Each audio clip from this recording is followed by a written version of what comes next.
Yang artinya bahwa label kolonial ini bagaimana dia mengkodifikasi umat Islam secara pemikiran untuk mengikuti otoritasnya. Yang artinya umat Islam ini tetap dia beragama, ya, tetap dia sholat, tapi cara berpikirnya, cara beragamanya biar kolonialisme yang mengaturnya.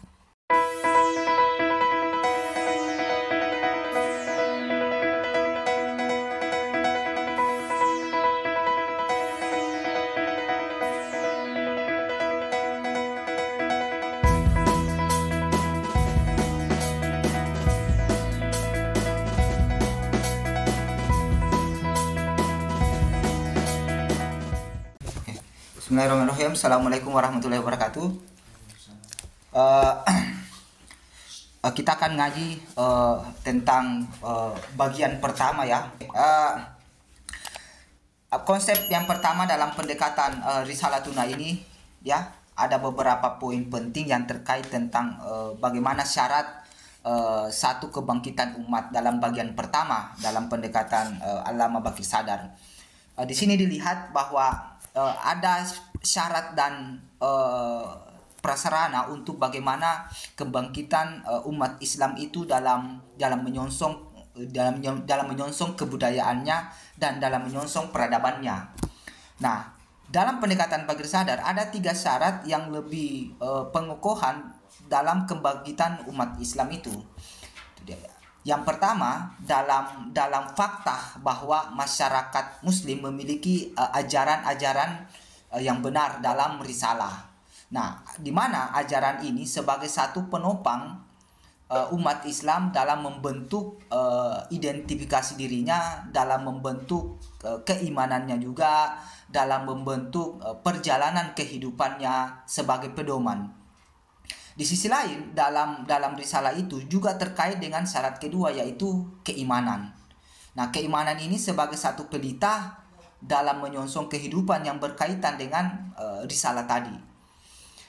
Dan poin ketiga sebagai satu diskursus ikatan antara risalah dan keimanan, yaitu pemahaman atau intelektual secara menyeluruh dengan kaitan syarat kebangkitan umat.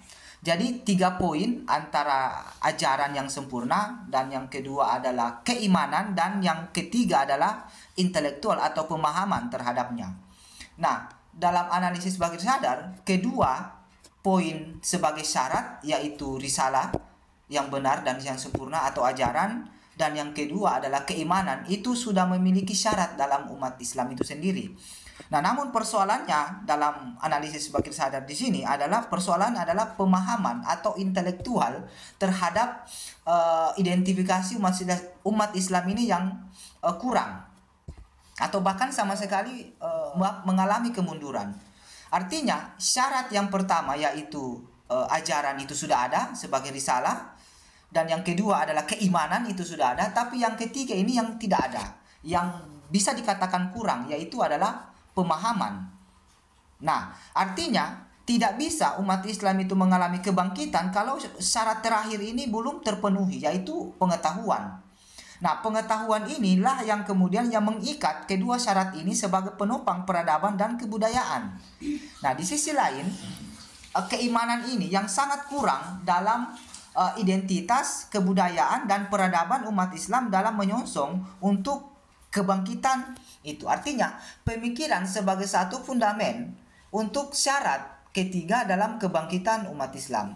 Nah, kalau dilihat mengapa pemikiran atau pemahaman itu yang sangat minim dalam pendekatan atau identifikasi umat Islam, nah, analisisnya Bakir Sadar ini adalah kolonialisme. Itu dia. Nah, kolonialisme ini sebagai satu model untuk bagaimana umat Islam ini tidak terlibat dalam ranah pemikiran dan ranah intelektual. Nah, analisis Bakir Sadar, kolonialisme ini bagaimana mengcounter, bagaimana menghentikan keimanan, ya, keimanan manusia, bagaimana menghentikan keimanan mengetahui pemikirannya, melalui pemikirannya. Nah, kolonialisme ini kalau kita pakai studi postkolonial, yaitu Edward Said, ya, seorang pemikir Palestina, bagaimana kolonialisme itu membunuh secara fasid. Ya, membunuh artinya bukan membunuh nyawa, artinya membunuh pikiran secara faksis melalui apa? Melalui teks dan melalui bahasa.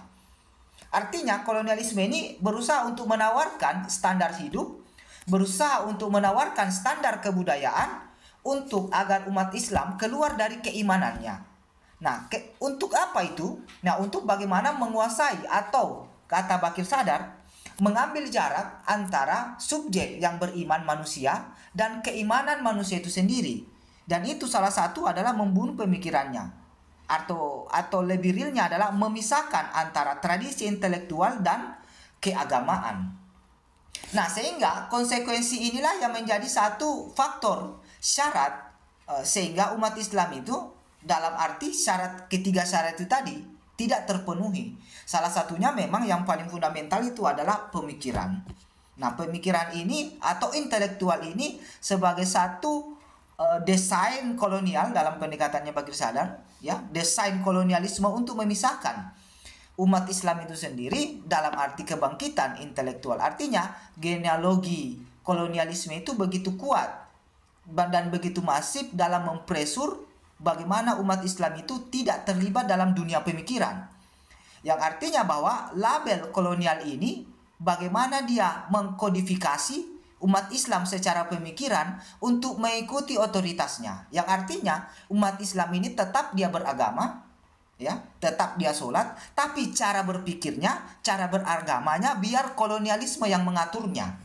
Nah, itulah konsekuensi ketika syarat yang ketiga yang paling intim di situ adalah pengetahuan atau intelektual yang tidak dibentuk oleh masyarakat, sehingga konsekuensinya syarat kebangkitan itu tidak terjadi. Nah, sehingga perlunya kembali merefleksikan bagaimana dalam dunia modern, bagaimana dalam dunia kontemporer ini kita harus merefleksikan kembali bagaimana peran intelektual itu atau membangun kesadaran pemikiran itu agar syarat terpenuhinya kebangkitan umat Islam itu bisa teraktualisasi dalam kebudayaan dan peradaban. Karena ikatan dari dalam Risalah Tuna itu syaratnya yang harus terpenuhi ada 3, yaitu ajaran yang sudah ada, agama, yaitu keimanan itu sudah teraktual. Nah, yang terakhir adalah pemikiran atau intelektual yang masih belum terpenuhi. Nah, inilah yang menjadi satu studi yang saya kira dalam risalah bagian pertama ini yang layak untuk kembali direfleksikan bagaimana menumbuhkan pemikiran, bagaimana menumbuhkan tradisi intelektual dalam dunia keislaman itu sendiri. Oke, sekian. Assalamualaikum warahmatullahi wabarakatuh.